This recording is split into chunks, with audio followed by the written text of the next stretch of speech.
I need, oh, wait a minute, let me get this in. Okay. I taped the shows to put the tapes on YouTube. T. Thomassian 28 on YouTube, and you'll see my tapes and what I'm doing. 15 minutes, 20 minutes of the tapes. I want to talk to you about something that happened in 1933, 1934, during the Great Depression, when these people were very popular here. I want to give you a rundown of what's going on. There's the tapes, man. Yeah. These people were very popular at the time. You know who they are? Ginger Rogers, man. Isn't that great? Fred Astaire. They were popular during this period. There was a terrible depression then. And people ask me how things were. They were dreadful during the Depression. And it was in 1929 was the crash. And I want to talk to you a little bit about that so you have an understanding. Here is a person. His name, let me get a clear view here of this guy. Okay. His name is Pecora. Here it is. He was the prosecutor for the Wall Street gang. So far, we don't have a prosecutor, and we're not going to have a prosecutor, so unless I'm elected mayor. Understand that? And I'm not kidding. Bloomberg will never have it. Remember, Bloomberg is part of the stock market. That's how he made his money. Oh, you're surprised, aren't you? And many of them, and they catches in the stock market, they're all in the market, and they all knew what was going on, and no one said a word. But this man, Pecora, he questioned people. He had curly hair. He was born in Sicily, the son of an immigrant cobbler. Pecora had campaigned for Teddy Roosevelt. As a prosecutor in the 1920s, he shut down 100 bucket shops. Curly hair, flashing eyes, Pecora was an earthy populist. On Black Thursday of 1929, the nation had applauded a seemingly heroic attempt at major bankers. This is what the bankers did in 1929. I want you to listen very carefully to this, ladies and gentlemen. This is 1929, just to show you the dirty, filthy people in Wall Street and the dirty, filthy Congress people, and especially the senators headed by Dodd, Chris Dodd of Connecticut, and the other guy, the gay guy. And I want to talk to you about it, and please listen very carefully what I'm about to say.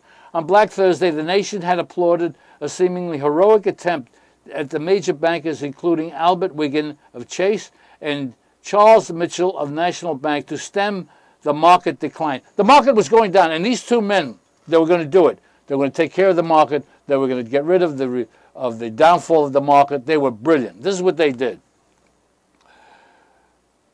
Pecora showed that Wiggins had actually shortened Chase shares during the crash, profiting from falling prices. He also revealed that Mitchell and top officers of National Bank had helped themselves to $2.4 million. In today's money, that's about $35 million that these prostitutes gathered. These are head of banks, I want you to know. National City, it turned out, was one of the bad loans. They gave bad loans, and that was part of the downfall and the recession. Whatever their failings, Pecora, his hearings laid out the groundwork for financial reform legislation.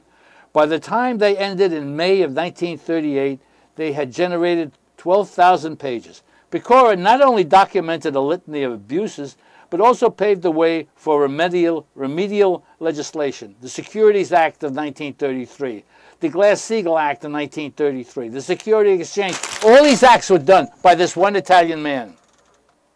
Incidentally, when you go short, in other words, these two dirty, filthy crooks of Chase and National City Bank, they went short. You know what that means? Many people don't understand the stock market because you don't know what's going on and you really don't care. And I think that's very unfortunate because we're going down, down, down by these people. Let me tell you what short selling is. A stock is $100. If you want to invest in the stock at $100, you are very happy if it goes to 110, 120. You made 20 points on it. If you invested $1,000, you made a certain amount of money. These dirty crooks did at a stock at $100. They shorted. If you short it, goes down 10. They make money on 10. When it goes down to 90, then it goes down to 80. You make money on that. They made money on that. People bought it at 100 because they had confidence in these guys, and they thought it was going up, but they're slowly losing their money. Down, down, down. Does that sound familiar? Come on now. Does that sound familiar? This is what people are doing. There are many people who are making money in this market, and you had better understand these people. And I'm running against them as an independent person. And I'm asking some of you to join me. I ask a few young men and women, they should understand, they should get involved in the city council. It's a crooked organization that we have 50 liberal Democrats. I think I may be mistaken. I mean, there may be 48. The Democrats control what's going on in this city. And don't you ever forget it. They're dirty, filthy crooks. And I'm going to bring out why constantly about what's going on.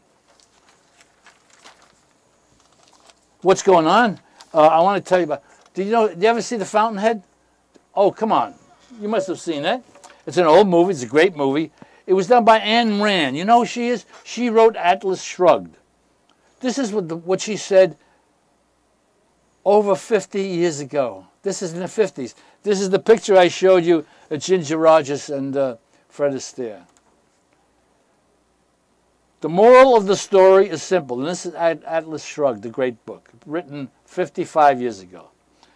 Politicians invariably respond to crisis, and in most cases, they themselves created the crisis by spawning new government programs, laws, and regulations. These, in turn, generate more havoc and poverty, which inspires the politicians to create more programs, and the downward spiral repeats itself until the productive sectors of the economy collapses and the crooked senators and the crooked people don't go to jail. Hello? Yes, go ahead. What's going on? What is it? You have a question? How are you? If you have a question, give me the question. We don't have time for this. Don't do that. What's the question? Son of a bitch. Very good. This is giving you an idea of some filthy people who call it up and they use dirty, filthy language. These are people, mostly Arabs and Democratic people, who do not want any competition at all. Are you still there, sir? How about a filthy word? Thanks for calling. We have a lot of dirty mouth calls, and that's part of what's going on here. This is called the Freedom Program. You do not get this. He's calling here because we don't have screeners. That means they can say whatever they want, and they hide. They have a new method now. It's very hard to get census now because most of the census people are lying. You cannot get people because they have cell phones. They're unlisted and they have a great deal of freedom, and they're able to do these things. Oh, are you a baseball fan? This is just a little bit on the side I want to talk about the baseball players. Here is a baseball player, great ball player. He is on Philadelphia. Reliever who helped the Phillies to the title. Romero is his name. He won 2 games for Philadelphia. He's the greatest, but he was on drugs. He failed a drug test. And members of the Phillies did not know the positive test because the confidential agreement that governs the drug testing of players.